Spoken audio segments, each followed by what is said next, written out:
Olá, tudo bem com vocês? Bom, eu espero que sim. Meu nome é Nayara Vilela, sou a professora de língua portuguesa. Iremos falar sobre as 5 competências do Enem. Quais competências que vocês são cobrados ao escreverem a dissertação? Bom, quando um professor vai corrigir a sua dissertação, a primeira coisa que ele vai avaliar de acordo, com os parâmetros do Enem é a competência 1 no que se refere ao domínio da norma culta da língua portuguesa. Você será cobrado pela estrutura sintática do texto, por desvios de convenções de escrita e também por desvios gramaticais. Então, a nota será de 0 a 200. Para você tirar 200 pontos, é necessário ter esses requisitos, que são exigidos na prova. Se você tem dificuldade para poder compreender o que é uma estrutura sintática, o que são desvios de convenções de escrita e gramaticais, tem um material do INEP que mostra o que é cada uma dessas partes. Olha só, por exemplo, desvios de escrita são problemas com acentuação, ortografia, hífen, utilizar letras maiúsculas ou minúsculas. Desvios gramaticais já estão mais relacionados à regência, concordância, pontuação, enfim.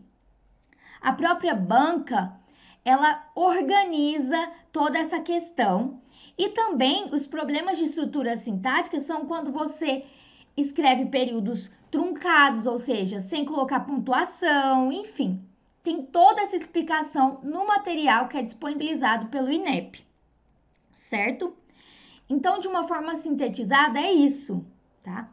E na competência 2, você vai ser avaliado, por exemplo, você está tangenciando o tema, você está escrevendo um texto com apenas aglomerados de palavras, você está apresentando traços de outros tipos textuais, por exemplo, em vez de escrever uma dissertação, está escrevendo em primeira pessoa, que se relaciona à narração.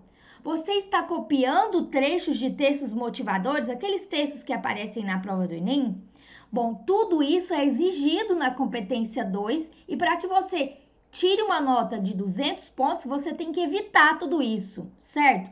Sobre esse tangenciamento do tema, por exemplo, houve uma prova em que se falava sobre manipulação do comportamento por meio da internet e falava sobre controle de dados. Se você esquece de citar qualquer um desses termos, você vai tangenciar o tema. Você pode falar apenas de um, mas vai perder ponto e não vai conseguir alcançar 200 pontos.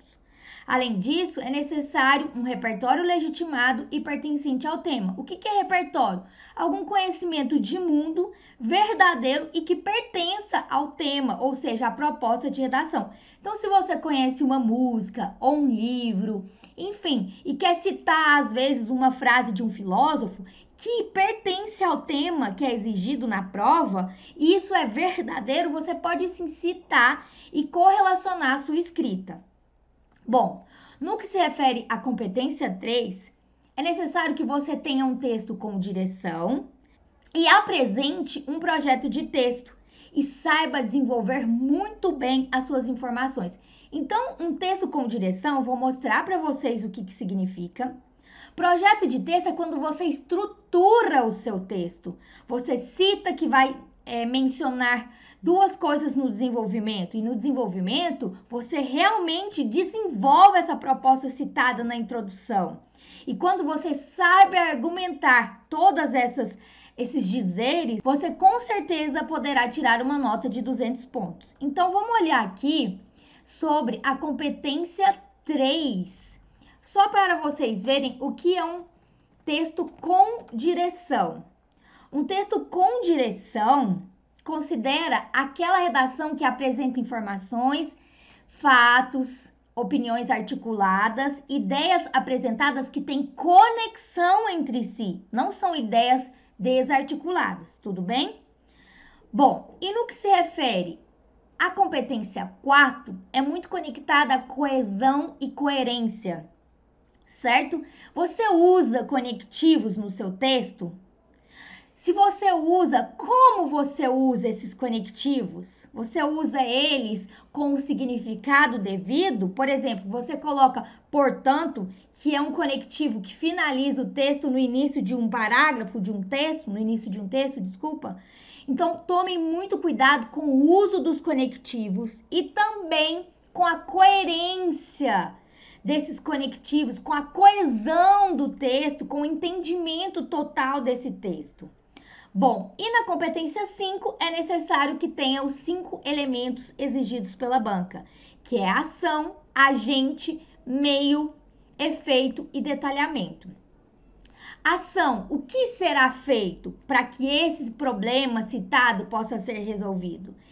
Por meio de quem que realizará essa ação?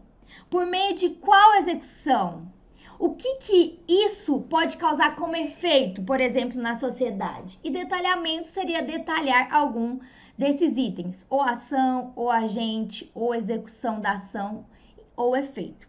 Nós iremos falar aos poucos, detalhadamente, todas essas competências, né? Comentar um pouco sobre cada uma delas. Bom, eu espero que tenham gostado, tenham um excelente dia e até a nossa próxima aula.